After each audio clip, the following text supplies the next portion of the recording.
The rest of that journey to Jerusalem was filled with tension and conflict.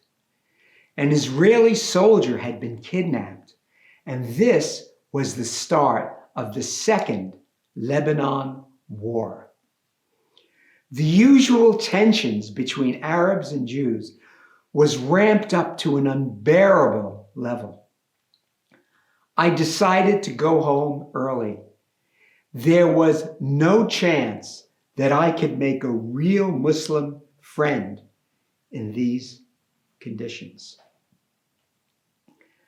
I was flying back to LA, but I decided to take one last stroll through the ancient alleyways of Jerusalem.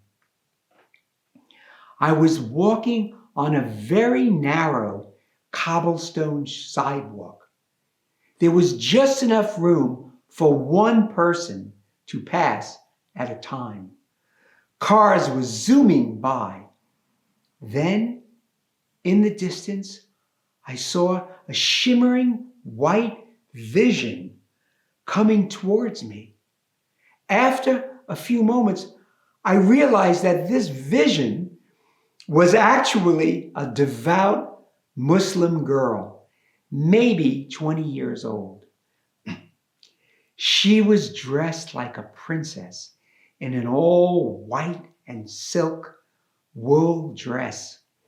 Her entire body was covered in white, except for her lovely face. As we drew closer, I realized that this might be a moment of peace between Arab and Jew. Her eyes were glued to the ground as she came nearer. I flattened my whole body against the wall so she could easily pass. As she did, I said the only Arabic words I knew. Assalamu alaikum. May the peace of Allah be upon you. She was totally startled.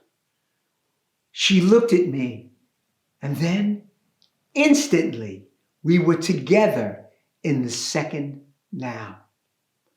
I'll never forget the tenderness and longing in her eyes.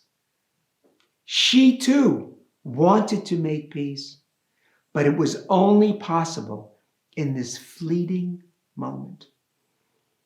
In another time and place, we two kindred spirits would have stopped and talked, perhaps had some tea in a cafe. But this was impossible. There was a war on, and if she was seen chatting with an older Jew, she could be in trouble. In that eternal moment, without another word being spoken, we became friends.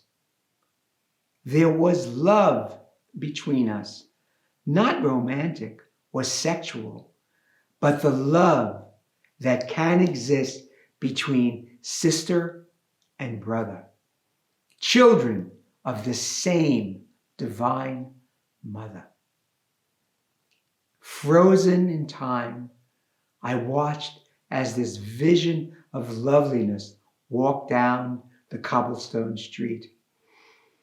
Every now and then she would stop and look back to see if the bond between us still existed.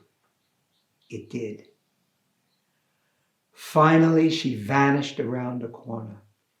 I thank the second now for allowing me to make a Muslim friend. Later on the flight back home, I realized that this beautiful young lady was in human scale the embodiment of the divine feminine.